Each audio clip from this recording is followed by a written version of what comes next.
Hi, it's David from IT Jungles here. In this video, I'm just going to talk about some of the key differences between the Samsung Galaxy S4 and Samsung Galaxy S5. And if you want to quickly find out what's the difference before you dive in and buy the S5, I'm going to walk you through it. So in general, both devices uses GSM, HSDPA, and LTE network. With the S5, it uses nano SIM, and the S4 uses a micro SIM. With the dimensions, the S5 is slightly a little bit bigger than the S4. It comes at 142 by 72.5 by 8.1 millimeter, and it's around 15 grams heavier than the S4. It is weighed at 145 grams, and the S4 is 130 grams. Now with the S5, it is water resistant up to 1 meter and 30 minutes. So if you happen to drop your phone in the water, it still should be alright. Or if you want to go in the water and take some photos, you should be safe to do so. Now with the display, both support 1080 by 1920 pixels, but pixel density is a bit higher on the S5. Now with the sound, it's pretty much the same, but the difference is the support MP3 and wave ringtones. And moving on to memory, now with the Samsung Galaxy S5, it support up to 128 gigabyte of external memory, and the S4 is 64 gigabytes. I'm not sure if this is gonna work alright, because a lot of the people have trouble even using the 64 gigabyte on the Samsung Galaxy S4. Now in terms of the storage, with the S5 we will support 1632 gigabyte storage and 2 gig of RAM. Now moving on to data, both devices support pretty much the same things as you can see here. And in terms of Wi-Fi, it's pretty much the same for both devices. So you can use Wi-Fi, got dual-band, DLNA, Wi-Fi direct, Wi-Fi hotspot. And again, with Bluetooth and MFC and infrared port, both devices support this. Now another difference here is the USB. So with the Samsung Galaxy S5, it's now support micro USB version 3, and whereas the S4 it only support USB 2. Now there is an improvement with the cameras. So I'm just moving up a little bit on the camera here. If we go to the top. So with the camera on the S5, it now supports 16 megapixels, so you can take a better quality photos at 5312 by 2988 pixels. Whereas the S4 you can only take up to 13 megapixel.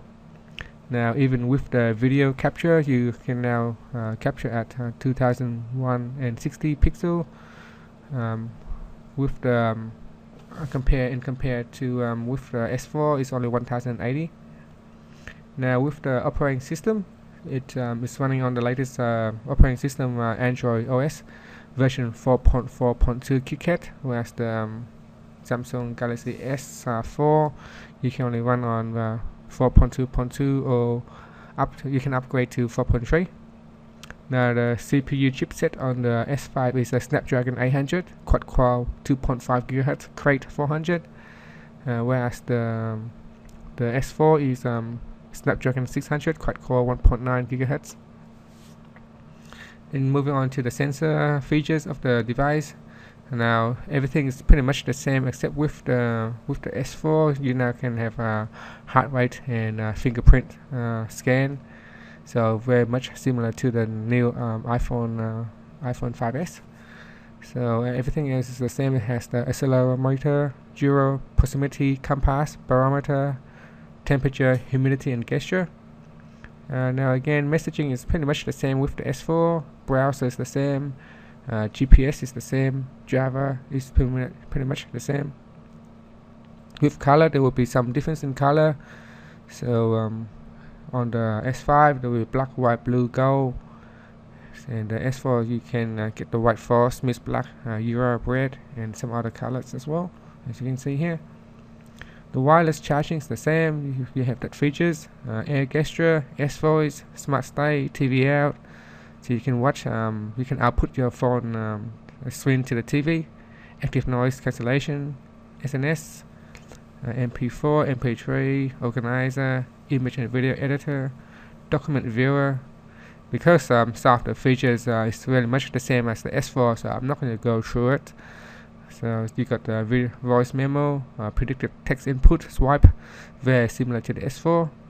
Now with the battery time, now there's a difference with this one, and improve battery life with a 2800 mAh battery, whereas the S4 is only 2600. So hopefully with the S5 you can now run your phone longer. Now with the build quality, both phones still using a plastic body, so a lot of the people anticipate the S5 might build with a metal cover, similar to the iPhone or the HTC, but it's not. It still come out as a plastic body. However, now it is waterproof and anti-dust, so that means less dust can get into your device, and means hopefully you can use your S5 for longer. So that's pretty much the key differences between the two. I hope you find this video helpful, and if you decide to buy the S5, here are the differences. Maybe it's not really worth you upgrading. Thanks for watching this video. If you like it, please subscribe to my channel. Thank you.